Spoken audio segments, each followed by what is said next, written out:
Welcome to the Liberty, Leadership, and Lies with Larry Linton podcast. For those of you who are new listeners, this podcast will be about exactly what the title implies. We will discuss the state of liberty in our republic today, and how it is being eroded by the very institution that was created by our founding fathers to protect it, which is the government that now hates us.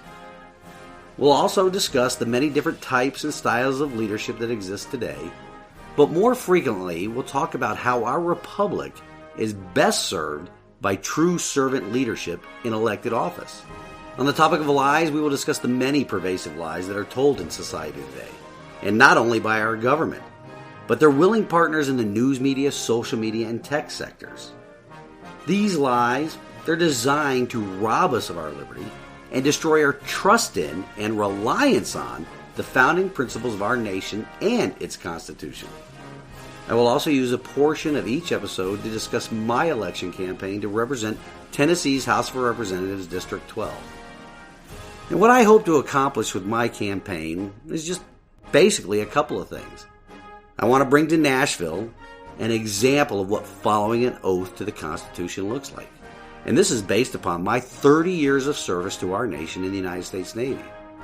Additionally, once I am in Nashville, I would like to restore the state's role as the creator of and the parent to the federal government. What a lot of people don't realize is that our federal government is not a party to our Constitution, but it is a product of the Constitution. And this Constitution is a charter between all of the states that empowers the federal government with certain and extremely limited powers, such as providing for the common defense and to regulate trade. We can also discuss any tactics or techniques the listeners may have in the fight to restore our nation's founding principles when engaging with what has apparently become the people's enemy over the course of generations now, and that is the government that, 1, hates us, and 2, only sees us as the means to obtain and maintain power. If you would like to contact the show, just send an email to larry@libertyleadershipandlies.com. You can also subscribe to my blog there at the website. Additionally, even at the website, you can contribute to my campaign. You can find the podcast and the campaign on social media. Just search for Larry for TN12 on Twitter, Instagram, and Facebook for the campaign info, and Liberty, Leadership, and Lies with Larry Linton for the podcast social media pages. I'm also on Telegram as Liberty, Leadership, and Lies. I will be recording the show either from the Goat Locker studio in Sevierville, Tennessee, or on remote locations where my consulting business or election campaign takes me. Today's episode is one of those, so I apologize in advance for the sound quality. Before we kick off the episode, let's hear from the podcast's primary sponsor. Now let's get on with the show. Well, Happy New Year, and welcome to Season 2 of Liberty, Leadership, and Lies, ladies and gentlemen. I'm recording this week's episode down in the Permian Basin again, but hey, I want to sincerely thank those listeners that decide to come back and stick with the show for this season. Once again, for those listeners that stuck with us, I would like to encourage you to share this podcast with your family, friends, neighbors, and coworkers. As I mentioned at the end of last season, this season, Season 2, will be a tricky one, but only in a logistical sense. I'm back to consulting on a pretty regular basis now. And this involves a lot of travel all over the country and long work days when I'm on location consulting. And that will bring some recording challenges when I'm not actually in the studio. You'll probably notice it today in the sound quality. This also brings some time management challenges. I've been on location consulting outside Midland, Texas since before Christmas. I cannot wait to get back to my wife. As I mentioned in the opening, this season will involve a lot of material related to my campaign. For any of the new listeners that are not aware of this, I am campaigning to represent Tennessee's House of Representatives District 12 in the Tennessee General Assembly. On that note, if you are a resident of Sevier County and would like to volunteer for the campaign, just send an email to the show. Somebody from my campaign will get in contact with you about volunteer opportunities. Once again, the email address here at the show is larry@libertyleadershipandlies.com. But let's cover down on some of the latest lies that our government, which hates us, I would like to remind you, the lies that our government and their media enablers tell you and I and every other American on a daily basis. Let's also cover down on some of the lies that we tell ourselves. We've discussed in the past lies that we tell ourselves, but this is a new one. And right now it goes along these lines. This is a new year. It's 2022. It's upon us. And many people are wondering, hoping, praying that this year will be better than 2020 or 2021. And there are a lot of people that are waiting on the sidelines, telling themselves that somebody else will come to the rescue, come to rescue them and our country. Well, we need to all forget that. That is a huge lie. Nobody is coming to our rescue.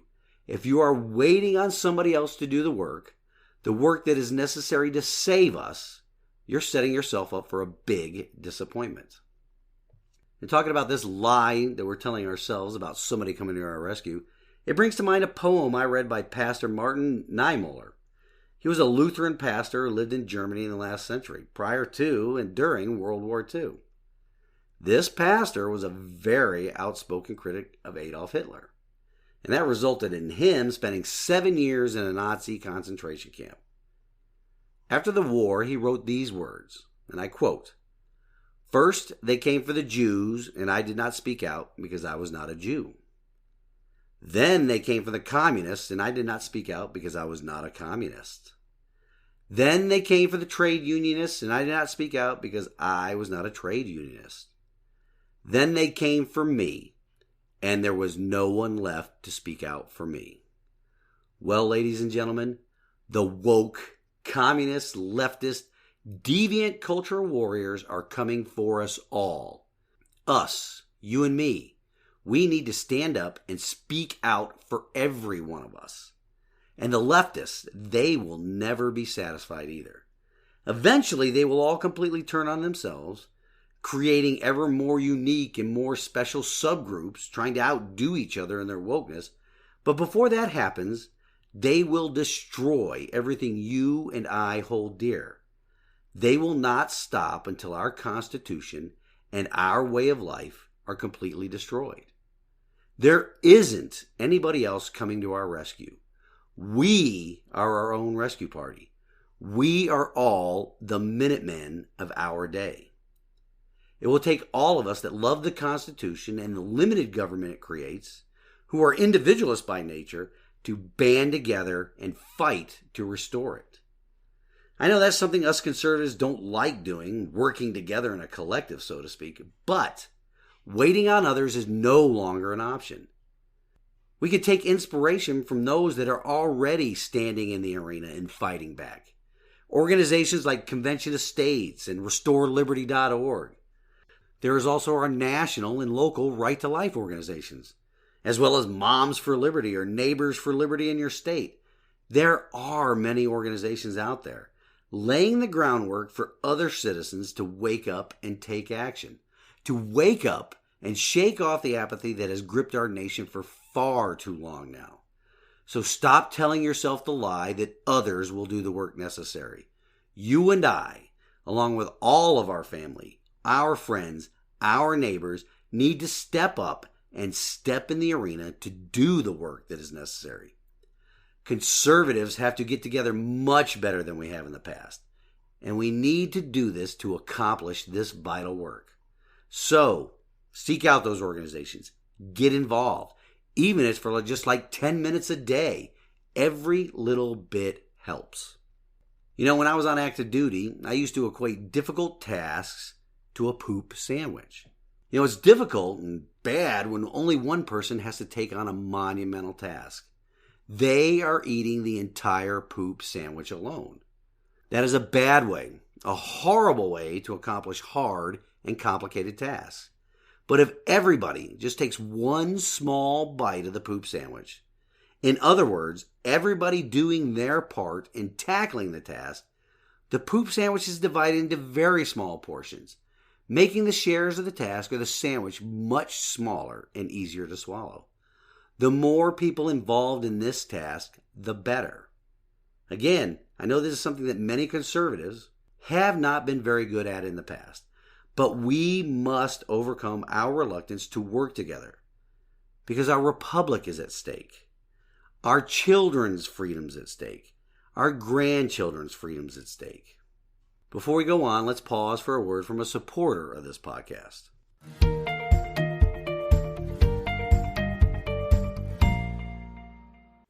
Are you looking for a vacation that offers excitement and peaceful tranquility? You can get both right here in East Tennessee. Sevierville, which is the home of Dolly Parton and the world-famous Dollywood, in addition to the many family-friendly attractions in Pigeon Forge and Gatlinburg, provide the fun and excitement to the tranquil backdrop of the beauty of the rivers, streams, waterfalls, hiking trails, and mountaintop views in the Great Smoky Mountain National Park. Sean Kelly and his family would love to encourage you to consider vacationing here at the gateway to the Smoky Mountains. While there are several lodging companies you could choose from, Sean and his family have over 75 years of experience in the hospitality sector. If you are looking for a company with hometown values, where quality accommodations and cleanliness are paramount to your overall guest experience, look no further than Smoky Mountain Cabins of Tennessee. Book with confidence and be sure to tell the Kellys that you are their special guest to receive a 10% discount on reservations. Please be aware, though, that some restrictions do apply.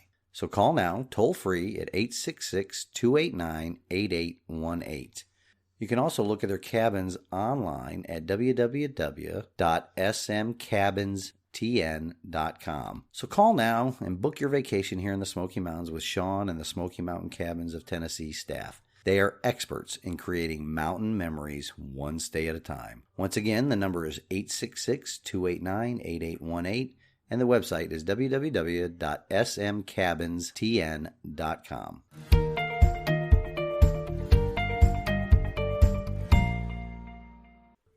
Remember to let the Kellys know that you heard about them here on the podcast when booking your vacation here in the Smoky Mountains. So as I stated in the previous segment, we must stop telling ourselves the lie that other people will do the work necessary to rescue our country and rescue our way of life. That lie that somebody else will come to rescue us. We need to overcome our natural tendencies to be individualists in this venture. That is the one thing that the left does very well. Just like jackals or hyenas, they attack the member of the herd that is all alone, never the herd itself.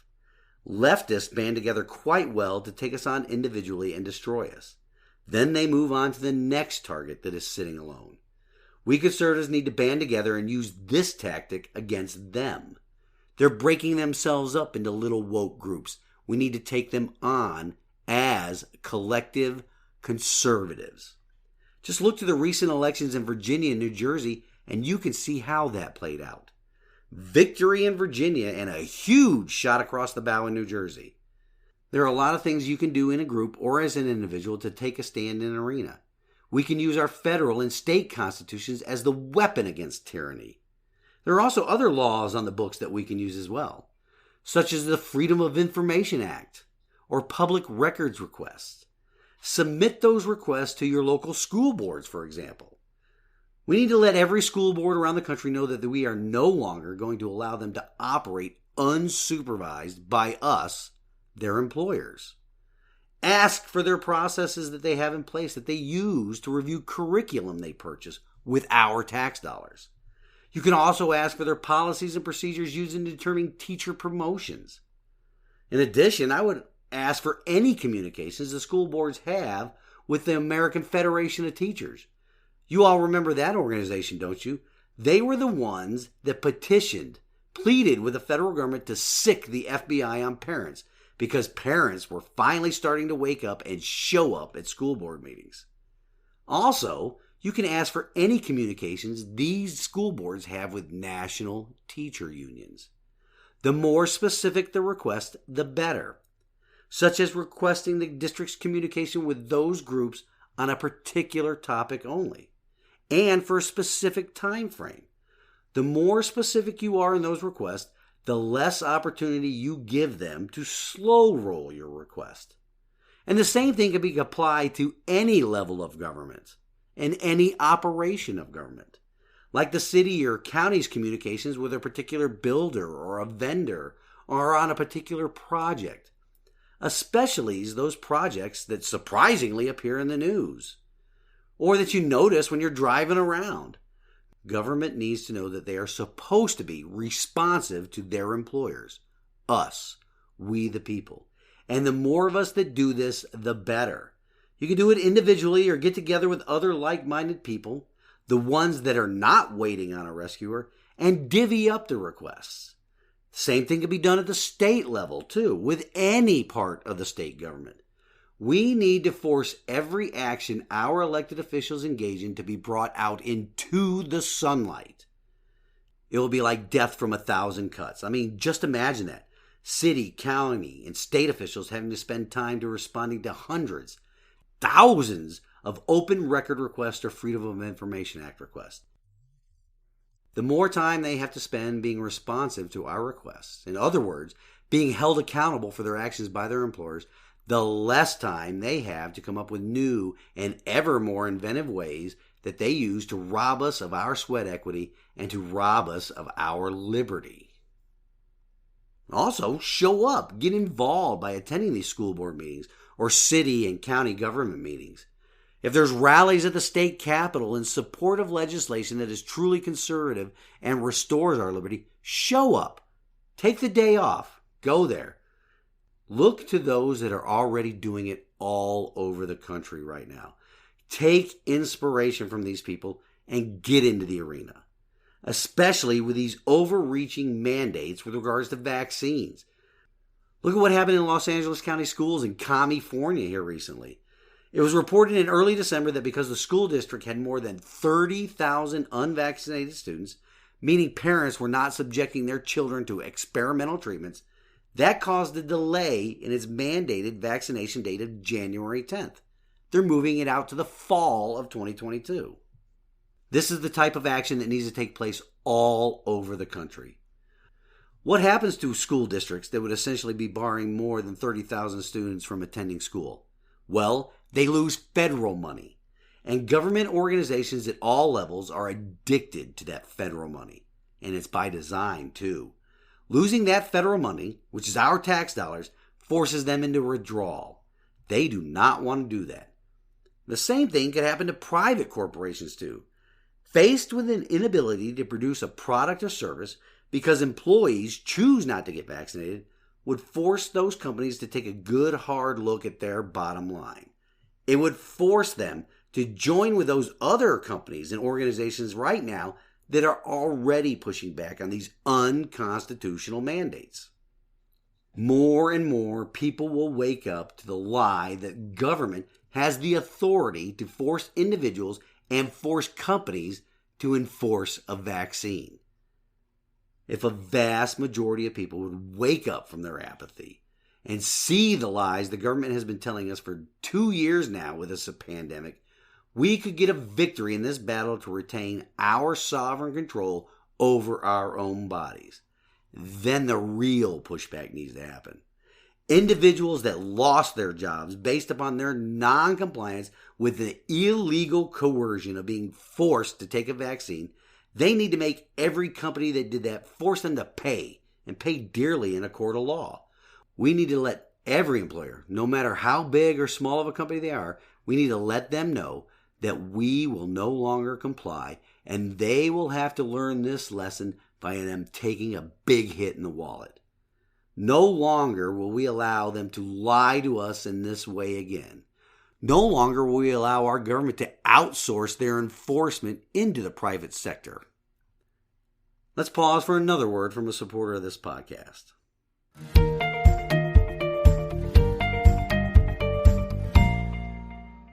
For all my listeners that live in the Hampton Roads area of Virginia, I want to give a huge shout out to one of my all-time favorite car mechanics and longtime good friend, Glenn Moser. He is a supporter of this podcast and the owner-operator of Professional Auto, located at 5900 Thurston Avenue, Suite Alpha in Virginia Beach. Phone number is 757-962-0102.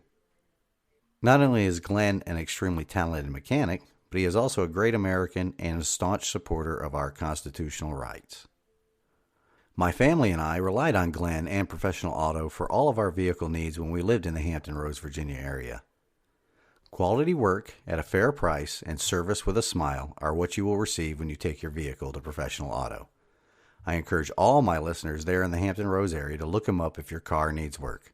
Again, that is Professional Auto, 5900 Thurston Avenue, Suite Alpha in Virginia Beach, Virginia, and the phone number is 757-962-0102.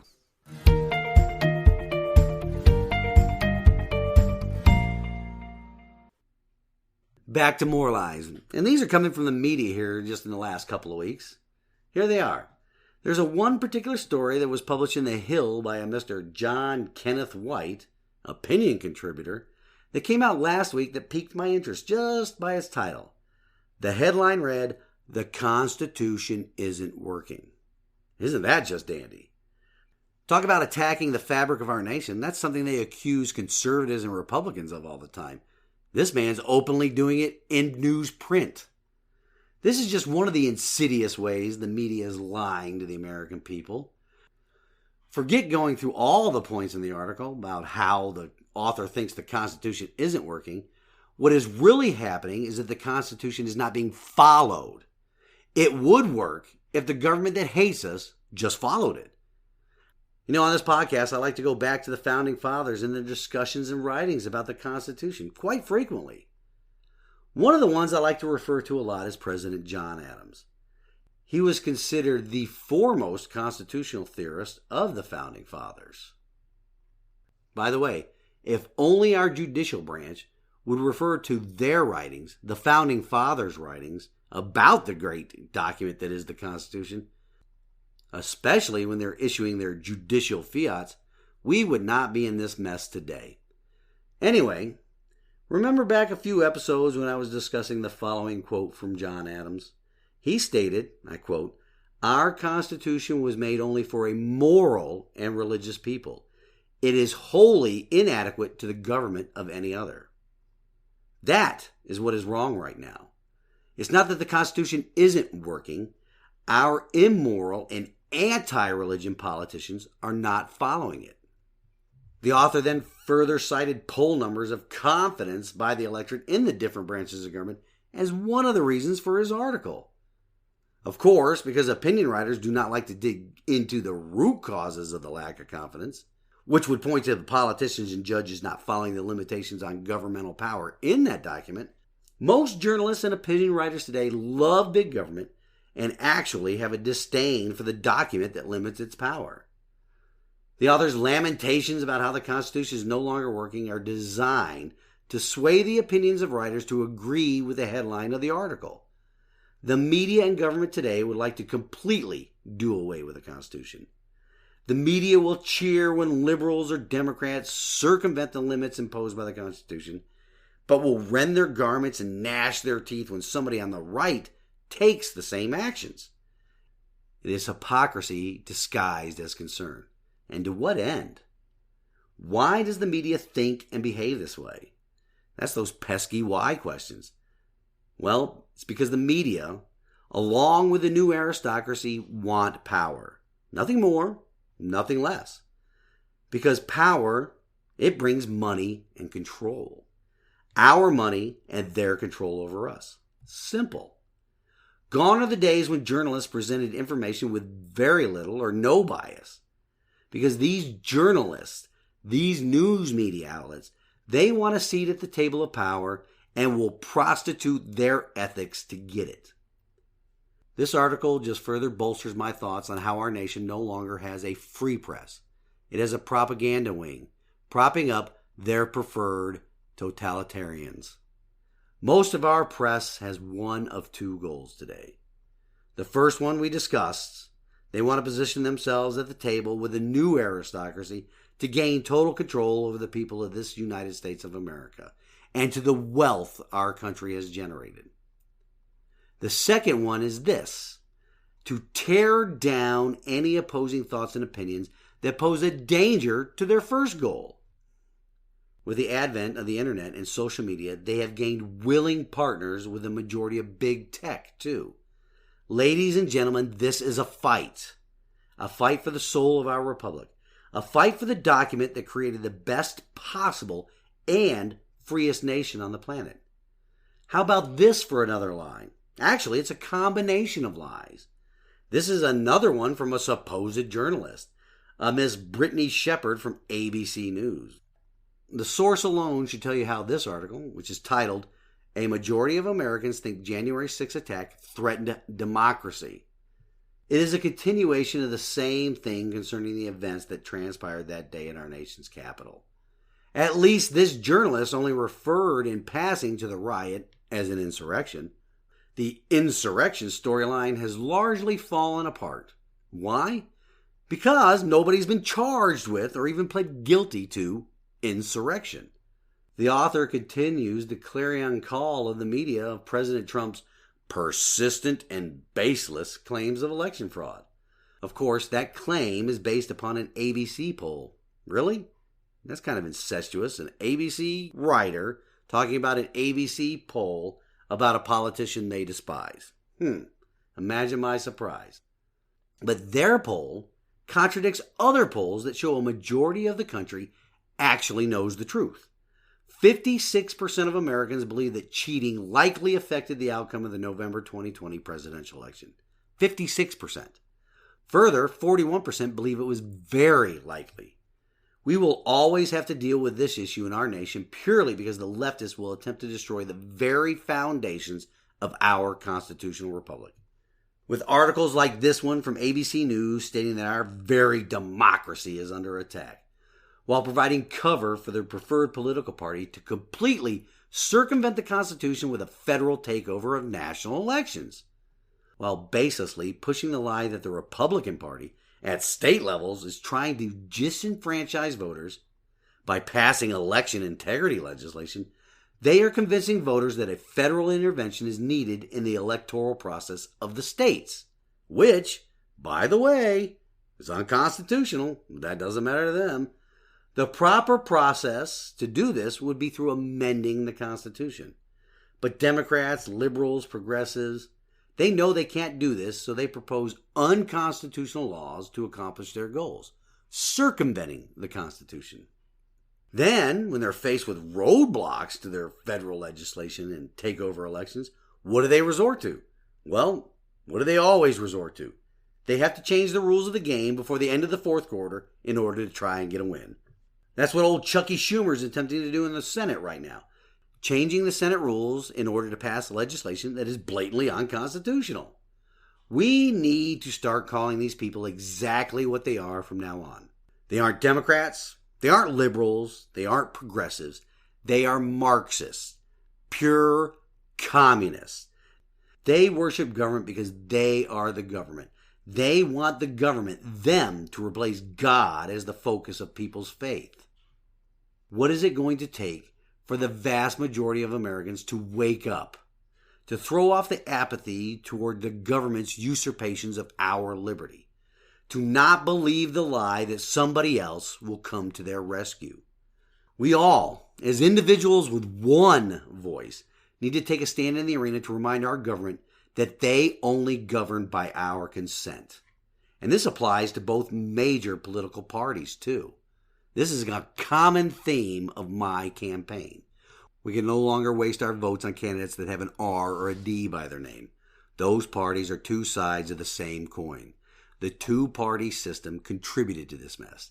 Heck, not only contributed to it, they caused it. Seek out and encourage people that believe in our Constitution to enter into the political arena, to take a stand for liberty, to take a stand in the arena and defend our constitutional republic against all enemies, foreign and domestic. I am running as that independent, conservative, constitutionalist candidate. I have a proven track record of following my oath to the Constitution. I will not be beholden to any special interest other than the Constitution and the unalienable, self-evident, God-given rights it protects. If you can, go to libertyleadershipandlies.com and contribute to my campaign to restore servant leadership to elected office. Share this podcast and my campaign's social media pages with everybody you know that wants to restore our republic to its founding principles. We no longer need the political class, the new aristocracy, to determine the course of our state and our nation. Join with me to do this important work, because we are our own rescue party. Before we close the show, I'd like to leave you with this from God's Word. This week it comes to us from 2 Chronicles 15:7. But you take courage. Do not let your hands be weak, for your work shall be rewarded. Take courage, everybody. Don't wait to be rescued. Don't let your hands and mind be weak, especially when it comes to the defense of liberty. Be your own rescuer. It takes courage to stand in the arena against tyranny, no matter where it is.